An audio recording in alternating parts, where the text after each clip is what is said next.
Hey, what's going on, everyone? This is Mitch. Hope you had a great Monday. Hope you're having a great start to your work week. Hopefully, it's a short work week for most of you all. I think most people have Thanksgiving off, and I think a lot of people have the Friday after Thanksgiving off. So, hopefully, y'all do. Hopefully, it's a short work week for everyone. But there's some things to talk about. Obviously, we've been talking about the weather this week. It looks to be nothing too crazy, really, right? You got the big time cold front moving through right now. We're going to briefly talk about that. But one thing we're going to talk about in this video is I'm eyeing the potential, just a potential, a chance for a storm system the last couple days in November. And that we're talking about kind of Sunday, this coming Sunday into Monday, maybe Tuesday range. There's a lot of details to work out, but maybe the last few days of November, maybe a system to talk about. And that, yes, I'm talking about maybe snow for areas further south, not talking about like South Carolina, Georgia, or anything like that, but maybe somewhere in the mid-Atlantic. It's going to be an interesting setup. There's a piece of energy showing up on all major models, and the European is the most aggressive with it. So this could change tomorrow, but I thought I would mention it and bring it up. There's a lot of big time sources bringing this up. I'm not going to hype it or say, hey, there's going to be a snowstorm in Virginia or something, but it's worth mentioning. So that's what we're going to talk about, because the pattern is, how can I say this? It's hard to figure out going into December. We were thinking that it was going to be a pretty warm start to December. Now, ensembles have kind of ticked back to maybe not so warm. So that's good news for any winter weather lovers or just cold weather lovers like me. So let's get going with this. If you guys have not subscribed, hit the subscribe button, like the video if you like it. Very excited about the winter and talking winter weather with you guys as we get deeper, and I'm able to maybe chase my first blizzard or something in the Northeast this year. I'm hoping something works out. But thank you all for the amazing continued support. I really appreciate it. So let's get going here. There's a lot to talk about, a lot to kind of discuss here. First off, we'll briefly mention what's going on here. So this is around the temperatures right now. The cold air from this sharp cold front is moving through. So these are potential low temperatures tomorrow morning. Lows, a lot of people, I really think my area, who has not got below 32 degrees yet here in Lexington, South Carolina, I think we have a solid chance to get below the freezing mark overnight tonight into tomorrow morning. But widespread freezes in North Carolina and central to northern Alabama and areas of north Mississippi. I think Atlanta will be below freezing when you wake up your Tuesday morning. And, we've been talking about this for a long time, a freeze for nearly everybody in the eastern U.S., north of northern Alabama and things like that. So very interesting. This is finally coming into friction. I feel like we've been talking about this cold front for a long time, but the cold air with this is not super unordinary. It really isn't. Even in Wisconsin, where you see the 20s and teens, I mean, that's nothing too crazy for late November. But temperatures will moderate decently depending on where you are tomorrow. So this is around 4 p.m., which is around your average high temperatures for this time of the year, as the sun goes down much earlier. But I mean, look at it. All the way into South Dakota, you're getting into the 60s and near 70 degrees. But where this cold front and this high pressure is, this cold high pressure, highs in the mountains of the interior Northeast only well below freezing. These are high temperatures, and I really think some of the higher peaks, even the mountains as far south as North Carolina, Virginia, won't get above freezing tomorrow. And even look in the areas of the Carolinas, Georgia, Alabama, Tennessee, highs only in the 40s and 50s. Even as far south as north of Orlando, maybe highs only in the 50s. So that's pretty chilly this time of the year for you guys down here. But a chilly day tomorrow. Temperature drop off even more as we get into our Wednesday morning. That'll be the coldest morning for areas further east. Widespread freezes. In fact, some freezes might make it all the way into the panhandle of Florida, according to the latest long-range HRRR model. But definitely colder temperatures. It looks like the whole entire state of North Carolina is below freezing.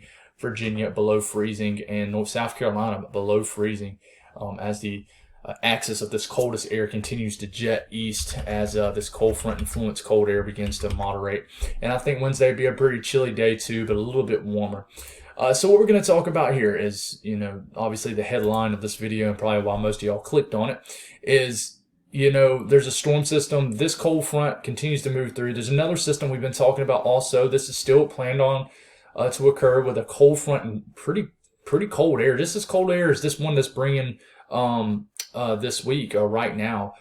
This is going to be an interesting system on its own, because it has a chance to bring some snow for areas of Tennessee and North Carolina, the higher elevations, the mountainous areas, and Virginia, West Virginia. West Virginia, the whole state could change to snow Friday morning. Y'all could have some some light to moderate snow depending on where you are.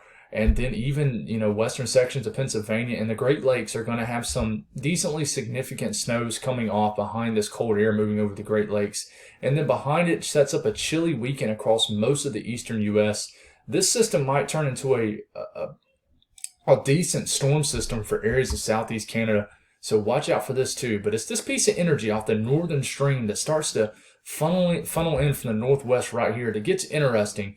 And according to the European, it tries to interact with the southern stream. You get a possible developing low pressure off the coast of North Carolina. This enhances moisture flow inland into Virginia and North Carolina.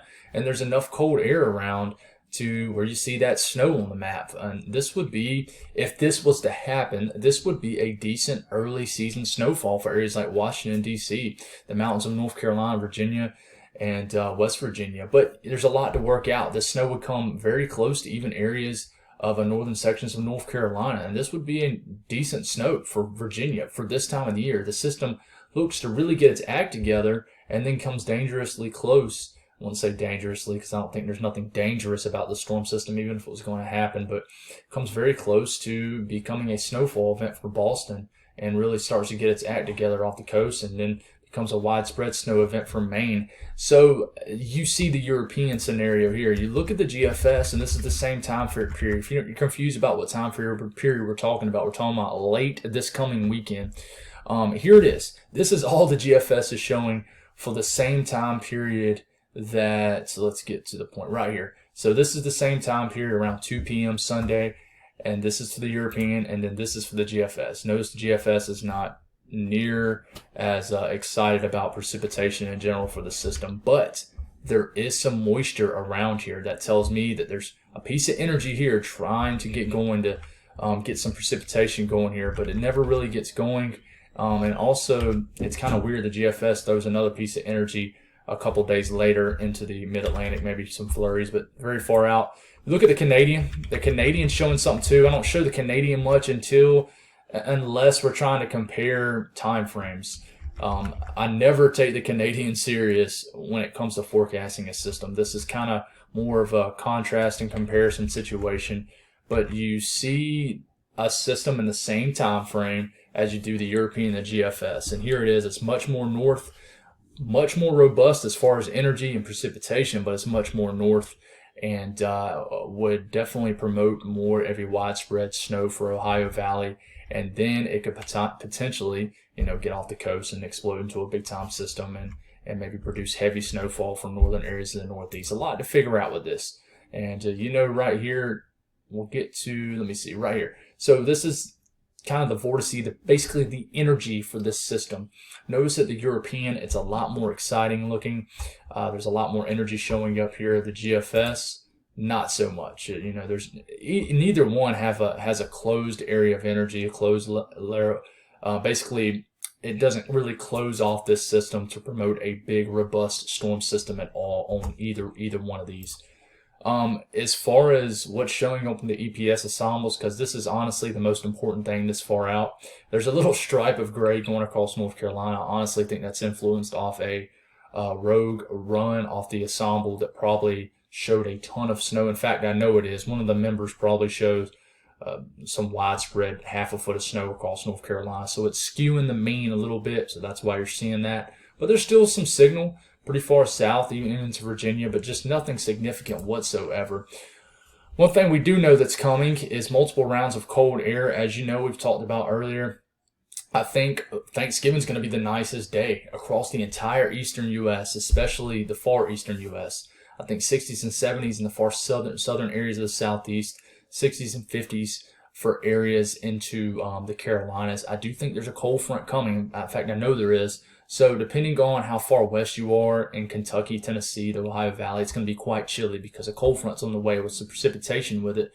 We might talk a little bit more about that tomorrow. But then you get into your Black Friday for highs, much more chillier. Highs potentially from this coming Friday below freezing for a large part of the country, especially the Ohio Valley. And then just a chilly weekend, it looks like shaping up. Potential Saturday high temperatures Only in the 50s as far south as southern areas of Georgia and north Florida. So we'll have to see how much this moderates or doesn't moderate as far as the cold air. But it looks like the eastern U.S. is going to stay chilly through the rest of November. It really does.